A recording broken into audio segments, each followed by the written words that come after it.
नमस्ते, राम राम। मेरा नाम सनी कौशिक है और आज इस फ्रेम में आप हम चार लोगों को देख रहे हैं। एक चुनाव पर डिस्कशन करने की कोशिश करेंगे और ये थोड़ा सा अनस्क्रिप्टेड रहेगा। मैं बता दूं हमारे तीनों साथियों को कि अनस्क्रिप्टेड थोड़ा सा, और वो सारी चीजें जो हम आम तौर पर देख रहे हैं और पब्लिक नहीं देख पा रही है। वीडियोस काफी चैनल्स बना रहे हैं, लेकिन कुछ ऐसी चीजें जो आप अपनी अपनी आप आंखों से ऑब्जर्व जिसको हम करते हैं, तो उस पर कुछ डिस्कशन करने की हम कोशिश करेंगे। और चुनाव आज कहाँ खड़ा है, आज के दिन, आज की तारीख पे चुनाव कहाँ खड़ा है और हम सबको क्या लग रहा है, तो एक छोटा सा डिस्कशन करने की कोशिश है। तो अविनाश जी, आपसे शुरू कर लेते हैं, या आप सभी आपसे बड़ा कोई हो तो उनसे शुरू कर लेते हैं। चलो सचिन जी से शुरू कर लेते हैं। सर, कहाँ खड़ा है आज के दिन चुनाव? देखिए, जो हरियाणा विधानसभा चुनाव 2024 से है, ये कोई नया चुनाव नहीं है। ये बिल्कुल वैसा ही है जैसे 2019 में हुआ था और पहले भी होता आया है। इसमें कोई भी नया फ्लेवर नहीं है। मेरा कहने का मतलब है परिवारवाद से, डायनेस्टी पॉलिटिक्स से। अगर कल का आप टाइम्स ऑफ इंडिया पढ़ें तो आप ये देखिए कि पूरा पेज उन्होंने डेडिकेट किया, रिसर्च किया है और उसमें बताया गया है कि जो मेन डायनेस्ट पॉलिटिक्स हैं, अगर हरियाणा की बात करें तो देवीलाल, भजनलाल, बंसीलाल, भूपेंद्र सिंह हुड्डा, ये मेन डायनेस्ट है। फिर राव इंद्रजीत, उस तरफ राव इंद्रजीत है, वीरेंद्र सिंह है। इन सभी के पुत्र पुत्रियां जो हैं वो ऑलरेडी, और चौटाला, ओम प्रकाश चौटाला की बात करें या देवीलाल, जो उनसे वट वृक्ष से निकल गए, 8 कैंडिडेट इस बार विधानसभा चुनाव में है। और अभी हाल ही में कलायत से एक वो लड़की एग्जाम वॉरियर के नाम से श्वेता डुले, वो टिकट की दौड़ में थी और उसका टिकट काट करके किसी सांसद पुत्र को वो टिकट दिया गया। हिसार से कांग्रेस के एमपी हैं जयप्रकाश, उनके बेटे विकास सारण को टिकट दिया गया है। आरती राव को टिकट दिया गया, जो राव इंद्रजीत की बेटी है। राव इंद्रजीत के पिता भी हरियाणा के मुख्यमंत्री रह चुके हैं। वीरेंद्र सिंह शायद सेकंड चीफ मिनिस्टर थे। इधर बंसीलाल के परिवार से भी एक श्रुति है, दूसरी तरफ से अनिरुद्ध हैं, जो अपने महिंद्रा के सुपुत्र है। महिंद्रा जी एमएलए रह चुके हैं बारडा से और बीसीसीआई के अध्यक्ष भी रह चुके हैं। अजय यादव की बेटे हैं जी, अजय, कैप्टन अजय यादव। चिरंजीवी राव है लालू यादव के दामाद चिरंजीवी राव। तो अभी देखिए, और भजनलाल की तो आपको पता है, चंद्रमोहन है, टूटाराम भतीजा है, विष्णु है जो पोता है। तो हरियाणा का चुनाव तो मैं ये मानता हूँ कि कुछ नया नहीं है। अब रोहतक में आ जाओ तो बलराम दांगी। हाँ, बलराम दांगी, जबकि 2019 के अंदर हार गए थे दांगी साहब। गन्नौर में कुलदीप शर्मा तो चिरंजीवी लाल के सुपुत्र हैं। तो ये मानिए कि शायद इस बार 40 से ऊपर जो है ऐसे डायनेस्टी पॉलिटिक्स से निकल के आया। हरियाणा में 90 विधानसभा है, तो ये माने करीब 40 के करीब अगर मैं आंकड़ा दे रहा हूँ, तो अखबार में वेल रजिस्टर्ड सबकी फोटो लगा करके चीज बताई गई है। तो मैं अलग क्या है। फिर हम 2024 की बात करते हैं, विकास की बात करते हैं। जब कभी भी बड़े नेताओं से पूछा जाता है कि जी किसको टिकट देंगे, तो उनका एक ही जवाब होता है, जीताऊ कैंडिडेट को। अब जीतने वाला तो क्रिमिनल भी हो सकता है, जीतने वाला तो पैसे वाला भी हो सकता है। अब जीतने के लिए वो इक्वल ग्राउंड तो नहीं है ना। एक के पास हजारों करोड़ है और एक अपनी रोजी रोटी मुश्किल से ला पाता है, तो दोनों एक कॉमन ग्राउंड नहीं है। तो जबकि लोकतंत्र की अगर हम बात करें तो उसकी शुरुआत जो हुई और उसमें जो संविधान में लिखा गया कि जो चुनाव है वो इक्वल ग्राउंड पे होनी चाहिए, लेवल तभी नहीं सर, लोकतंत्र तभी सफल हो सकता है, तभी बन सकता है। लेकिन इसमें सर एक चीज और है कि बीजेपी पार्टी हमेशा परिवारवाद को लेकर हैवी रहती थी कांग्रेस पर, लेकिन जो उदाहरण है वो उसमें भी वो युवा है। तो क्या ये परिवारवाद वाला उन्होंने छोड़ दिया? क्या उन्होंने भी इसको एक्सेप्ट कर लिया कि हरियाणा की जो राजनीति है वो इस परिवारवाद के बिना नहीं चल सकती? जो हमने नाम लिए उसमें से बहुत सारे तो बीजेपी ने इस बार तो कोई फॉर्मूला, सारे फॉर्मूले तोड़ के, क्योंकि उनको कहीं ना कहीं आभास हो गया था कि इस बार तुम्हारी दाल गलने वाली नहीं है।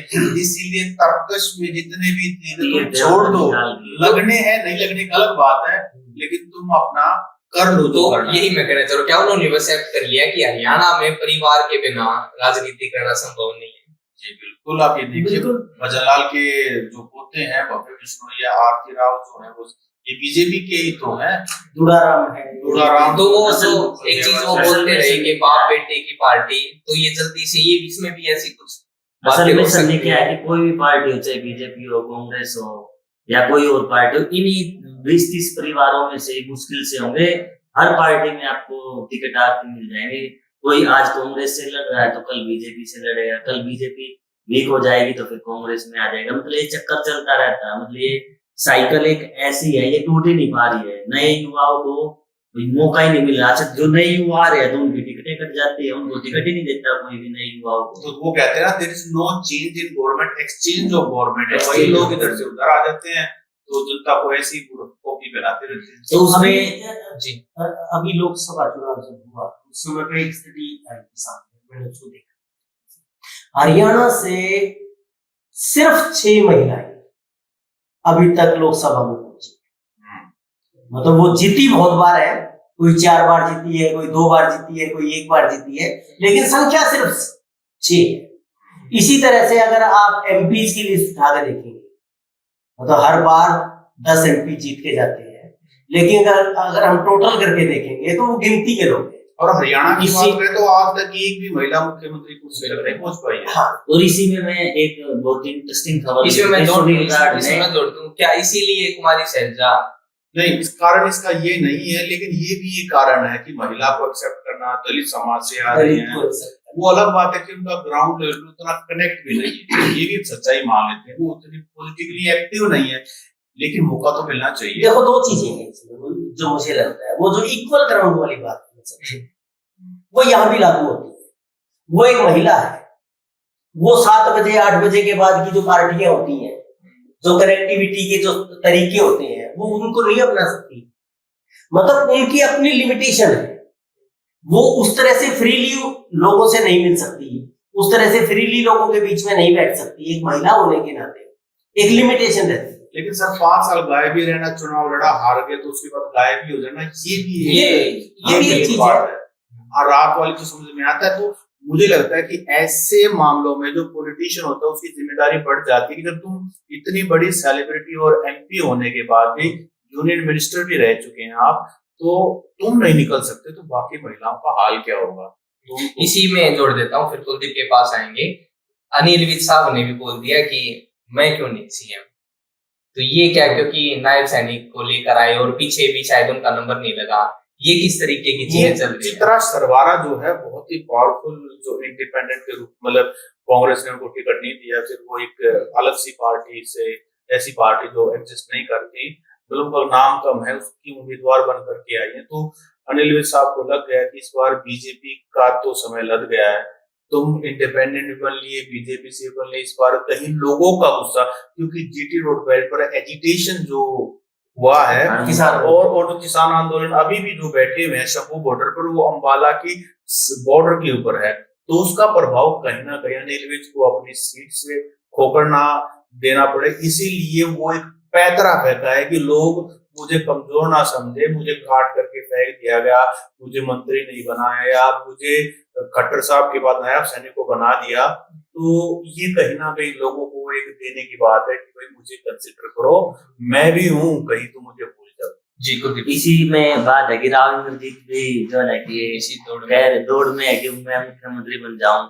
और इसी तरीके से शायद अलग अलग जो नेता है बीजेपी के, जिनको लग रहा है या कांग्रेस में है, क्योंकि मुख्यमंत्री की पोस्ट जो बहुत बड़ी होती है, तो सब ये चाहते हैं कि ना वो देश के इसके प्रदेश के मुखिया बने। और इसी में जो महिलाओं को पार्टिसिपेशन पे बात हो रही थी, तो इसी में सुनील राड ने एक खबर छापी है, मैं उसको बता दूं, हिंदुस्तान टाइम्स में, कि वुमेन पार्टिसिपेशन क्या है हरियाणा में, ये जो विधानसभा में। तो आज तक टोटल 87 महिलाएं चुनकर जो है ना कि असेंबली में पहुंची है हरियाणा से। और अब की बार टोटल जो है ना कि 51 जो है ना कि महिलाएं हैं जिनको सभी पार्टियों ने टिकटें दी है। तो इसमें जैसे 12 कांग्रेस से है, 10 बीजेपी से है, 10 आम आदमी पार्टी से है, और इसमें आम आदमी पार्टी से हरियाणा में, हाँ, आम आदमी पार्टी की 10 टिकटें दी है, टिकटें दी है महिलाओं ने। विधानसभा। और जो ये टिकटें अभी 51 जो है कि महिलाओं को जो अभी टिकटें मिली है, तो टोटल 51 वुमेन है जो कंटेस्ट करेंगी ये इलेक्शन।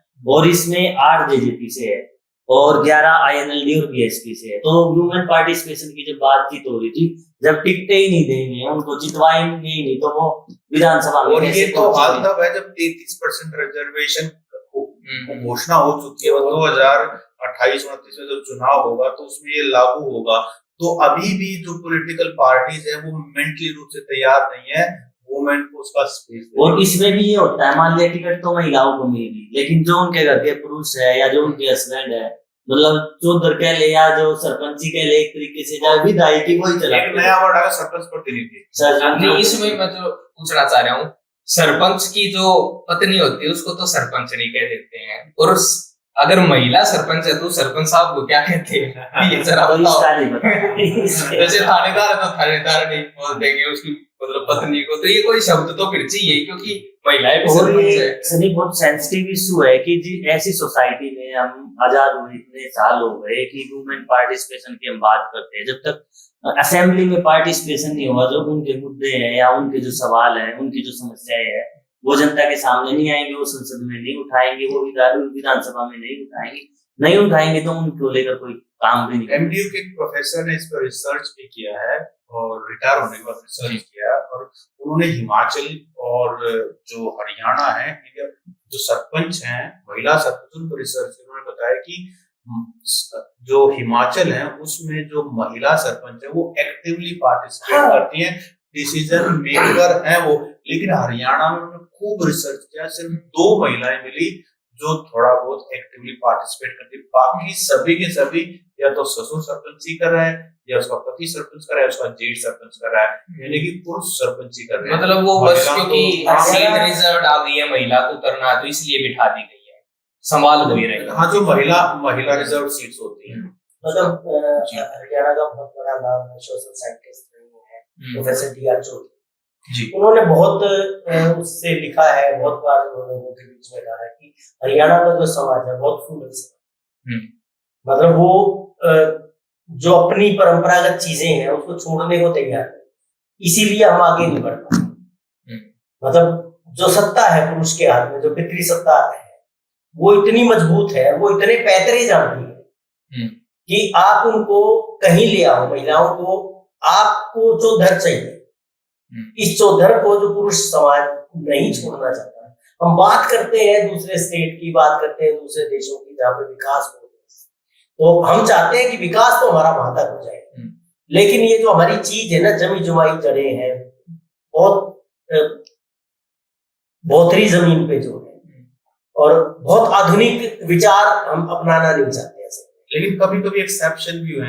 एक बार तो ऐसा हुआ, भिवानी के अंदर चौधरी बंसीलाल को चंद्रावती ने हरा दिया। हाँ, वो एडवोकेट थे, और ये एक्सेप्शन भी है। लेकिन ज्यादातर हमारा समाज महिलाओं को सपोर्ट नहीं करता इस तरह के नए रोल में। जैसे पिछले दिनों रोहतक मेयर के चुनाव थे, जगमती सांगवान ने चुनाव लड़ा था, तो आके देखिए जगमती सांगवान बहुत ज्यादा पिछड़ गई थी मुकाबले में मनमोहन गोयल जो है मेयर बने थे, सचिन धांधली उस चुनाव में खड़े थे। और जबकि जगमती सांगवान एक ऐसा नाम है जो संघर्ष का नाम है, जो रोड पर एजिटेशन करते हैं, और लोगों को पता है कि अगर ये महिला इस रोल में आ गई तो रोहतक की म्युनिसिपैलिटी के कॉर्पोरेशन की दशा बदल के रख देगी, सबको फायदा हुआ। लेकिन बावजूद इसके साथ कोई सपोर्ट नहीं। इसी में एक वो था, मुझे ध्यान नहीं आ रहा, किसी पत्रकार से मेरी बात हो रही थी, तो कह रहे थे कि जैसे रिजर्व सीट पे सरपंची में होता है कि भाई कि रिजर्व में आ गई शेड्यूल कास्ट में, तो मान लिया कोई अपर कास्ट लड़का किसी शेड्यूल कास्ट की लड़की से शादी करके लेके आया तो उसको कैंडिडेट करते हैं। अभी कोई विधानसभा करनाल के आसपास वहां से, क्योंकि वो रिजर्व सीट है, तो इतने दिनों से जो अपर कास्ट है वो बर्दाश्त नहीं कर पा रहे, तो उन्हीं की कम्युनिटी में से कोई लड़का शेड्यूल कास्ट से शादी करके लेके आया, तो उसको एमएलए की प्रत्याशी उतारेंगे अब की बार चुनाव में। उन्होंने, मतलब मुझे ध्यान नहीं आ रहा वो नाम, ध्यान नहीं आ रहा। लेकिन एक चीज है, ये मेरा अनुभव है, मैंने देखा है, साक्षरता अभियान यहाँ पे बहुत सारी चले थे, और उस समय पे जो अनुभव ये निकल के आया कि जो महिलाएं स्ट्रगल से आगे आई है, उन्होंने बहुत बखूबी अपना रोल निभाया है, और फैसले की जगह पे खुद बैठी है। उन्होंने अपने पति, देवर, पिता को नहीं बैठे, क्योंकि वो खुद की मेहनत से आई थी। बहुत सारी सरपंच चुनी गई थी, बहुत सारी जिला परिषद में आई थी। रोहतक में उस समय पे जिला परिषद की चेयरमैन बनी थी, जी। जो भाली आनंदपुर गांव से, वो आंगनवाड़ी कार्यकर्ता थी, आंगनवाड़ी चलाती थी, बहुत सारी महिलाओं को उसने अपने गांव में पढ़ाने का काम शुरू किया। और जब जिला परिषद का चुनाव आया तो वो सीट एससी होगी, एससी महिला के लिए रिजर्व होगी, तो वो गांव की महिलाओं ने कहा कि पर्चा भरना है तुम्हें। तो बोली मैं कैसे इलेक्शन लड़ूंगी, ना मेरे पास पैसा ना मेरे पास कुछ। बोले कोई ना, हम लड़ेंगे। मतलब महिलाओं ने मिलकर उसका चुनाव लड़ा, वो जीत गई। और उसके बाद उसकी लॉटरी लग गई कि रोहतक जिला परिषद के चेयरमैन की जो सीट थी वो भी एससी महिला के खाते में आ गई, और कोई ऐसे एससी महिला थी नहीं, तो वो चेयरमैन बनी। और उस समय पे बलराम दांगी जो इस समय महम से चुनाव लड़ रहे हैं, वो उस समय वाइस चेयरमैन थे। इसमें ना एक चुनाव पे इसको थोड़ा सा, क्योंकि दूसरी तरफ चली गई है, लेकिन लेके यहाँ भी आएंगे। एक सवाल मेरे दिमाग में बहुत बड़ा है जो अटका हुआ है, लेकिन उससे पहले चुनाव की भी बात करते हैं कि निर्दलीय जो कैंडिडेट है, बागी हो गए हैं पार्टियों के दोनों तरफ के, वो क्या खेल बिगाड़ सकते हैं और किस पार्टी के लिए क्या नुकसान कर सकते हैं, कुछ इस पे? मैं इनको बागी नहीं कहूंगा, क्योंकि बागी जो होता है वो किसी बड़े एम के साथ होता है। ये तो अपॉर्चुनिस्ट आदमी को टिकट नहीं मिली, बल्कि आजकल एक मीम चलता है कि पहले तो ये दिल्ली पड़े रहे अपने हाईकमान के पार्टी के दफ्तर के बाहर, और जब इनको वहां से टिकट नहीं मिली तो आगे गांव में हाजिर गए, काप खाता जो करेंगे वो मना मंजूर है। बोला ये मौका प्रस्त लोग हैं, बागी इनको मतलब सही टर्म में बागी। चलो चेंज करते हैं, मौका प्रस्त जो लोग हैं वो किसका खेल बिगाड़ेंगे अब की बार? देखिए हरियाणा में जो निर्दलीय की बात करें, हरियाणा में निर्दलीय 2009 की बात करें, देखिए हरियाणा में ट्रेंड सा है कि एक बार फुल मेजोरिटी सरकार बनती है, दूसरी बार फिर निर्दलियों का रोल होता है। और इस बार भारतीय जनता पार्टी ने पहली बार हुआ, दूसरी बार उनके पास मेजोरिटी नहीं थी, फिर दुष्यंत चौटाला के 10 विधायकों के साथ उन्होंने सरकार चलाई, उसके बाद वो भी छोड़ के फिर निर्दलियों के साथ सरकार चली। अब तीसरी बार देखो, वेव तो कुछ और कह रही, वेव कह रही कि एक बार इस सारे सिस्टम को हटा दिया जाएगा, कांग्रेस पार्टी मेजोरिटी से आ रही है, ऐसा चारों तरफ सुनने को बार बार मिलता है। लेकिन फिर भी ऐसे समय में अगर बीजेपी सिमटने जा रही है तो यहाँ पर भी कोई 5, 7, 10, 12 विधायक निर्दलीय बन करके आ सकते हैं, उनका रोल हो सकता है। लेकिन इस वक्त मुझे लगता है कि वो ब्लैकमेल कर पाएंगे। 2009 में जैसे चौधरी भूपेंद्र सिंह हुड्डा मेजोरिटी नहीं ला सके, तो हजका के वो 6 विधायक जो है तोड़ करके वो लेके सिर्फ कुलदीप बिश्नोई ही रह गए थे। फिर उसके बाद गोपाल कांडा निर्दलीय विधायक बन करके आए थे, उनको बनाना पड़ा minister of home for state, और उसके बाद कुछ दिनों बाद उनकी कार्यशैली ऐसी, कीर्ति का शर्मा सुसाइड केस हुआ, उसके बाद उनको हटाना पड़ा, सरकार की बहुत किरकिरी हुई। इसके बावजूद भी जो विधायक इंडिपेंडेंट आते हैं, उन किसी भी पार्टी के प्रति कोई लॉयल्टी नहीं होती, किसी नेता के प्रति कोई लॉयल्टी नहीं होती। जो विजन है, जो एजेंडा है, जो भी पार्टियां एक घोषणा करती हैं अपना, उनके प्रति किसी तरह का कोई कमिटमेंट नहीं है। वो तो ये देखते हैं कि मैंने इतना पैसा लगाया और मैं इसके 10 गुना पैसा कैसा कमा लूं। तो मुझे लगता है कि लेकिन क्या करें, ये भी सच है, निर्दलीय विधायक आएंगे। देखो मुझे इसमें 2 चीजें, पहली चीज तो ये है कि निर्दलीय विधायक जी, मतलब बहुत सारे लोग जिनको टिकट नहीं मिली वो निर्दलीय के तौर पर कैंडिडेट करते।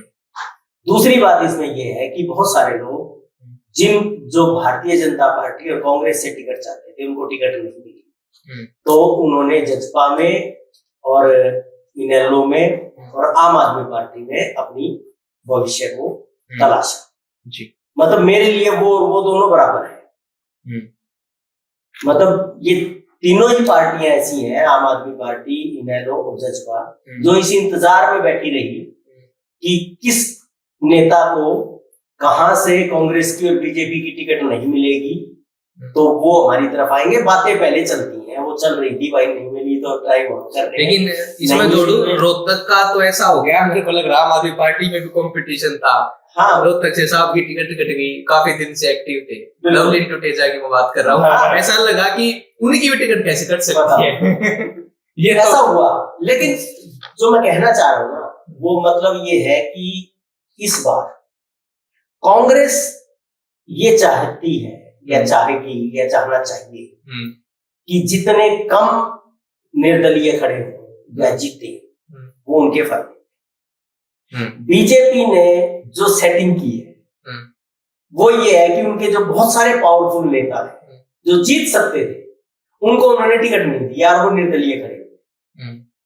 अब खाद्यानुसार नौ से मतलब वो पिछली बार टिकट चाह रहे थे, इस बार भी टिकट चाह रहे थे, लगभग पक्की एक रात तक पक्की थी, टिकट नहीं दी, निर्दलीय खड़े हो गए।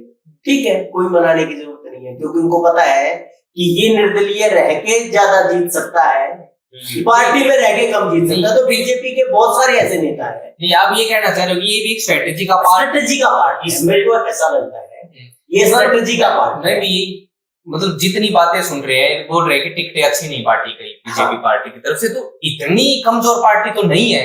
हाँ, इतने मतलब नहीं है कि इतने समझदार लोग वहां नहीं है, तो हो सकता है ये आपको वाला जो पार्ट है ये एक स्ट्रेटेजी का पार्ट है ना कि बहुत सारे लोग, क्योंकि एंटी इंकम्बेंसी है, सरकार को पता है 10 साल सरकार में रहे हैं बीजेपी, पिछली बार 5 साल में थे, सारे मंत्री हारे थे।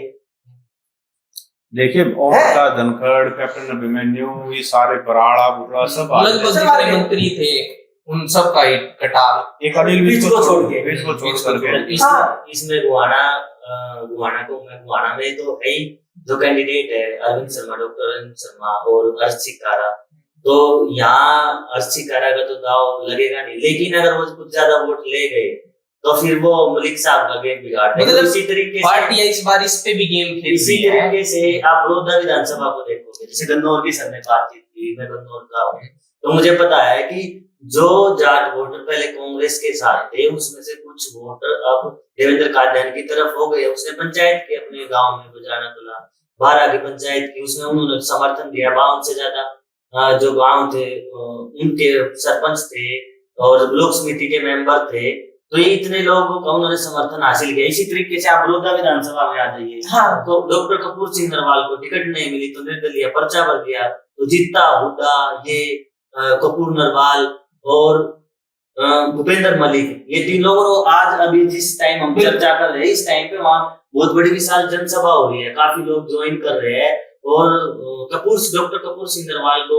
मुझे लग रहा है कि अगर बड़ौदा विधानसभा में वो मन लगा के इलेक्शन लड़ेंगे तो त्रिकोणीय मुकाबला होगा और हो सकता है कि जबरदस्त फाइट दे कांग्रेस के कैंडिडेट को। इसमें एक हिसार भी सीट मतलब हम जोड़ सकते हैं। वहां जो चीजें हो रही है कि सावित्री जिंदल जी निर्दलीय लड़ रही है जबकि उनका बेटा एमपी है। बिल्कुल, अब मतलब ये भी एक स्ट्रेटेजी का पार्ट है। चित्रा सरवारा लड़ रही है, उसकी टिकट मिल गई बराबर की सीट से, तो ये भी सारी चीजें ये स्ट्रेटेजी का पार्ट ओपी जिंदल जी कांग्रेस में थे, उनका बेटा भी बीजेपी में, ये निर्दलीय है और ये सोच रहे लोगों को कुछ समझ नहीं आता, सब समझते। मतलब सावित्री जिंदल इंडिपेंडेंट जीतेंगी, अगर जीतती है जो उनकी स्थिति है। कमल गुप्ता नहीं जीत रहे हैं, लेकिन ऐसा कांग्रेस में भी बता रहे हैं सर, अगर मुझे करेक्ट करना गलत हूं तो, जहां से प्रदीप नरवाल को टिकट मिली है भवानी खेड़ा से, वहां से भी कह रहे कि कांग्रेस से जो टिकट मांग रहे थे जो फौजी साहब है तो उन्होंने निर्दलीय पर्चा भरा है। तो ये दोनों तरफ चीजें हो रही है। तो अभी तक संपत सिंह भी है, बहुत सारे कैंडिडेट है, बहुत सारे लोग हैं। तो ज्यादातर इन सब चीजों को देखें तो निर्दलीय को आगे किया जा रहा है, ऐसा लग रहा है कि ना उनको रोका जा रहा है कि आप लड़ो। स्ट्रेटेजी का एक पार्ट हो सकता है। जब सरकार बनानी पड़ेगी तो जब वैसे तो फेवर वही मानेंगे ना उनका। जेपी दलाल का एक बयान था कि भाई 6 महीने बढ़ भी गई तो हमारे ऊपर ले आए कर देंगे। तो इसका मतलब क्या है, अलग अलग राज्यों में जो बीजेपी ने सरकारें तोड़ी है, आप महाराष्ट्र का एग्जाम्पल ले लीजिए, मुझे बताने की जरूरत नहीं, ऐसे बहुत सारे स्टेट है जहाँ उन्होंने किए। तो हो सकता है कि हरियाणा से भी यही उम्मीद हो उनकी आखिरी की हम निर्दलीय विधायकों को कैसे न कैसे करके अपने बारे में ले आएंगे। 2 चीजें सीधी सेंटर में बीजेपी की सरकार है, ये दिख रहा है। तो अगर नेक टू नेक फाइट रहती है, मतलब बीजेपी अगर जो अनुमान हम लोग लगा रहे हैं 30 सीट के आसपास, अगर ये 30 सीट के आसपास पहुंचती है और जजपा या इनेलो जो भी 2-2 1-1 सीट आती है, 10-12 निर्दलीय अगर आते हैं तो वो पूरी कोशिश में होंगे कि निर्दलीय किधर जाएंगे,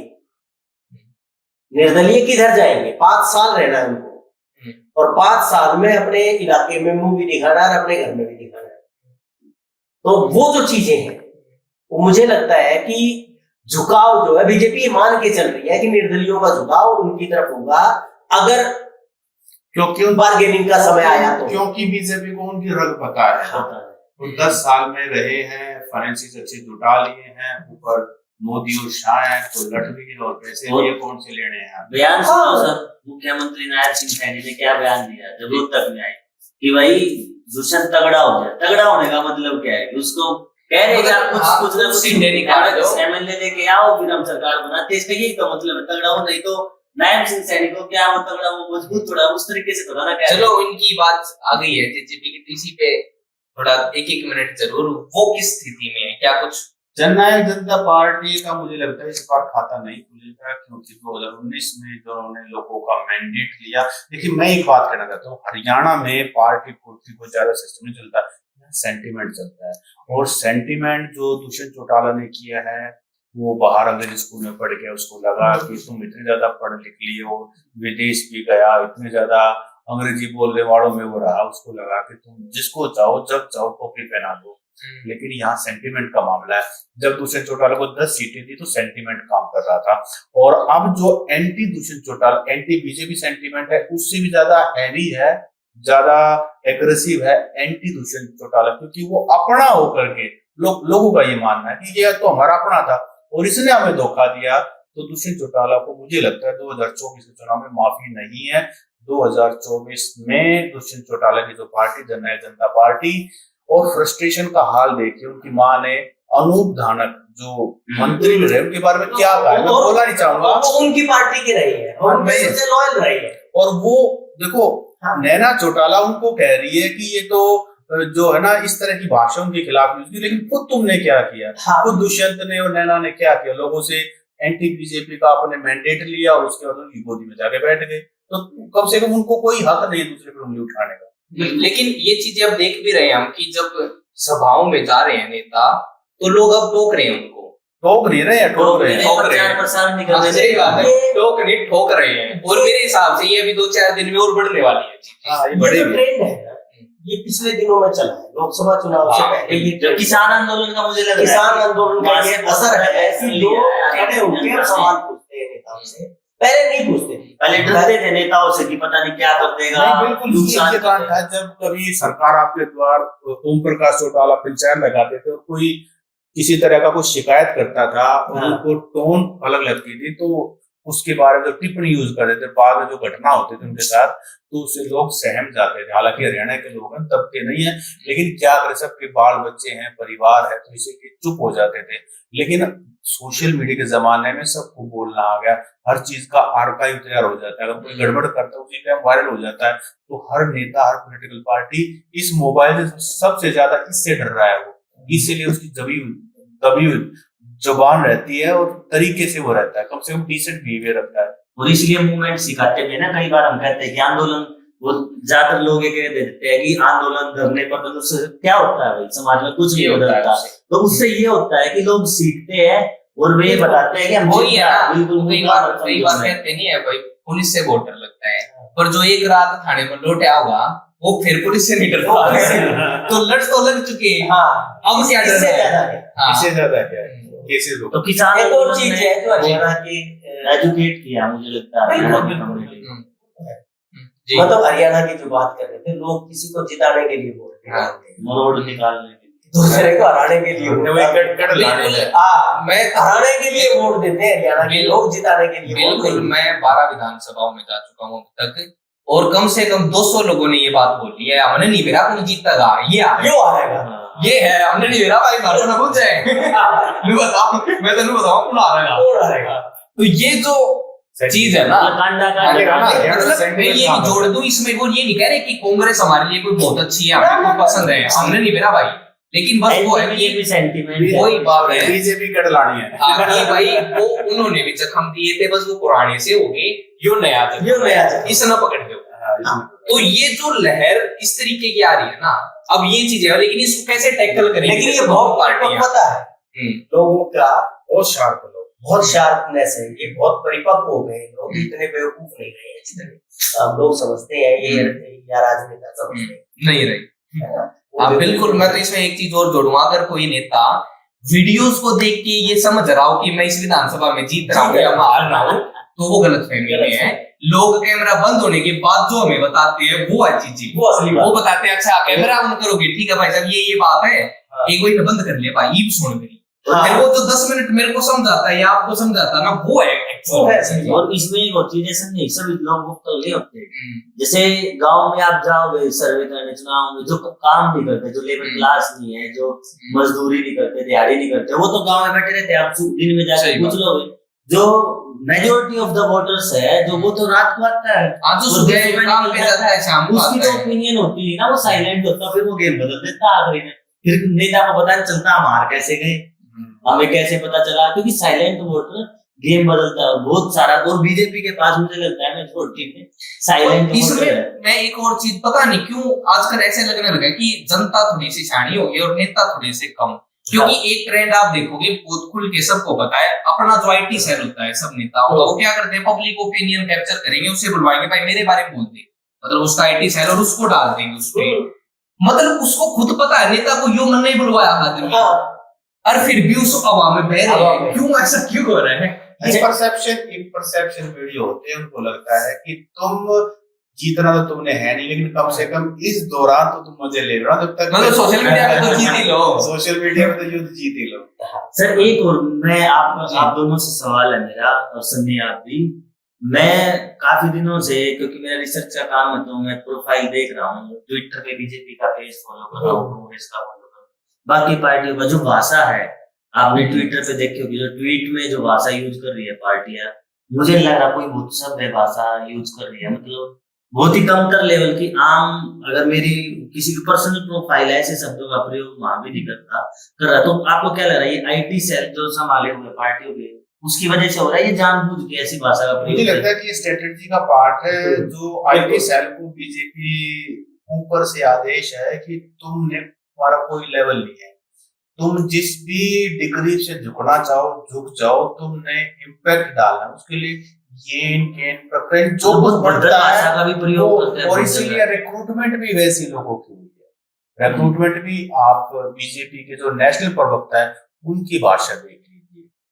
मतलब ये तो मतलब भाषा का स्तर थोड़ा सा, राजनीति का स्तर गिरा है, भाषा का स्तर तो अपने आप ही गिरेगा, भाषा का स्तर नहीं गिरा, राजनीति का स्तर। मेरे को इसमें ये भी लगता है कि जैसे कुछ टाइम से पहले थोड़ा सा ना, जैसे मैं 10 साल पीछे चला जाऊं, तो हरियाणवी बोलते टाइम हमारा थोड़ा सा जो शहर में पढ़ने वाला बच्चा वो बचता था कि यार मैं मतलब थोड़ा सा ऐसा लगूंगा गाँव, वो स्तर थोड़ा सा ऊपर गया, अब खुल के बोलते हैं हरियाणवी, लेकिन वो हरियाणवी बोलने के चक्कर में वो अपनी भाषा का स्तर गिरा गए, मतलब कि भाई आप क्या बोल रहे हो उनको नहीं पता, उनको ये लगता है कि यही हरियाणवी है हमारी, मतलब भाई फोर्ड तरीके से बोलना कोई हरियाणवी थोड़ी है, ये बोली है करना, उनको ये लगता है कि मैं इसमें हरियाणवी बोल रहा हूँ, लेकिन वो नहीं है, कोई भाषा मुझे लगती है वहां पे यूज की गई है, किसी के बारे में कुछ भी कह दिया, जैसे भाई थारी तल्लुकाई करे थी, ये जो शब्द है, ये इस तरीके से चीजों को यूज करना, उनको ये लगता है कि हम हरियाणवी बोल रहे हैं, भाई ये हरियाणवी नहीं है ना।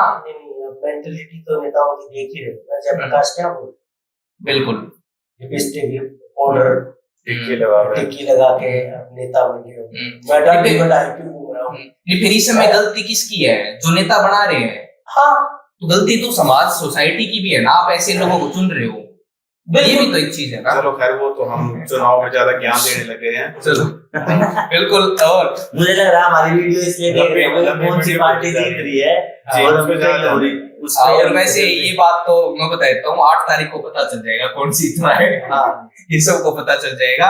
और बिल्कुल सर, क्लोजिंग 30 सेकंड आपकी, 30 इनकी, 30 करके खत्म करते हैं वीडियो को। कहाँ खड़ी है स्थिति, क्या मतलब अभी अगर हम बोले आज वोट गिरती तो क्या लग रहा था? देखो मुझे लगता है कि आज वोट गिरती तो एज पे कांग्रेस है, उसकी तरफ झुकाव है, लोगों का मन ज्यादा ये बना हुआ है कि बीजेपी को हराना है, और इसके लिए जो सामने जो बड़ी पार्टी है वो कांग्रेस है, तो इसलिए ना चाहते हुए भी बहुत सारे लोग कांग्रेस को वोट करने की इस समय पे मन बनाए हुए हैं। अगले 15 दिन में क्या माहौल बदलता है, क्या ऊंच नीच होती है, नेता क्या गलतियां करते हैं, कोई क्या अपनी जगह बनाता है, वो अलग चीज है। आज की मैं बात करूं तो इस समय पे कांग्रेस फायदे में दिख रही है। हालांकि जो स्ट्रेटेजी बीजेपी की रही है, वो निर्दलियों की हम जो बात कर रहे थे, वो एक स्ट्रेटेजी का हिस्सा बिल्कुल हो सकता है, वो दिखता है।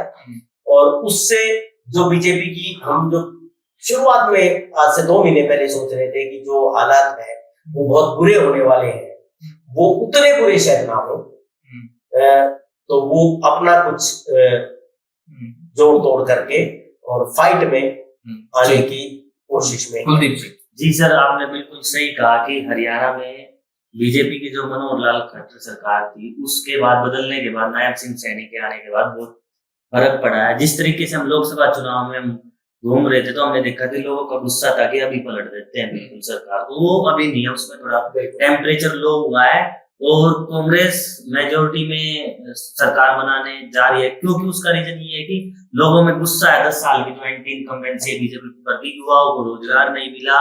हम देखते हैं हरियाणा बेरोजगारी में नंबर 1 पे है, भर्तियां निकालते हैं तो उनको कभी कैंसिल हो जाती है, कभी वो कंप्लीट नहीं होती। और दूसरा सबसे बड़ा कारण, हम तो यहाँ बैठ के चर्चाएं कर रहे हैं, लेकिन 10 साल तक जब ये जो पिछले 5 सालों जो ये HKRN आया या फैमिली आईडी का जो आया, उसमें लोगों के राशन कार्ड कटे, उसमें लोगों की पेंशनें कटी और दर दर की ठोकरें खानी पड़ी, ना इनकम सर्टिफिकेट बने। तो इन चीजों को याद रखते हुए अब की बार जनता ने एंटी बीजेपी मूड है। और मुझे लगता है अभी फिलहाल जैसे आपने बात की 25 से के आसपास जो है कि बीजेपी है और 55 के आसपास कांग्रेस है, बाकी सभी जो है कि प्लस माइनस हो सकता है।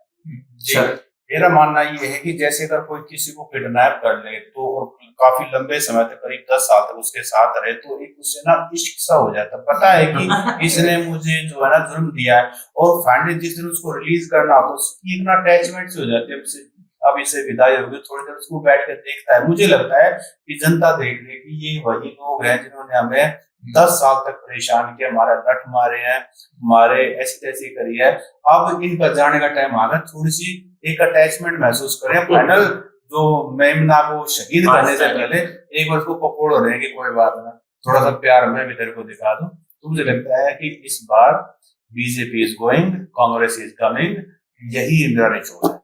बिल्कुल, और मैं 8 तारीख का इंतजार करूंगा, कोई टिप्पणी उस पर नहीं है, क्योंकि 1-2 फैक्टर अभी जाट नॉन जाट वाला फैक्टर जिंदा है, कुछ चीजें और भी हो सकती है, और 15 दिन में देखते हैं अभी क्या करते हैं। मतलब मैं फिर भी आपकी तरफ हूँ कि कुछ तो देखते हैं क्या समीकरण बैठेंगे।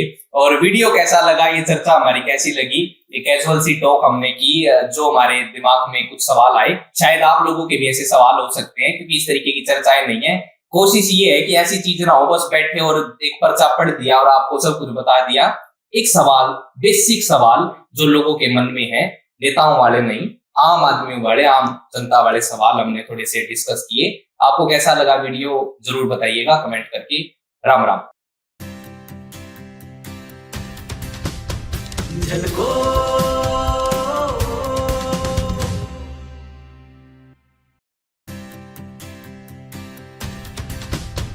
झलको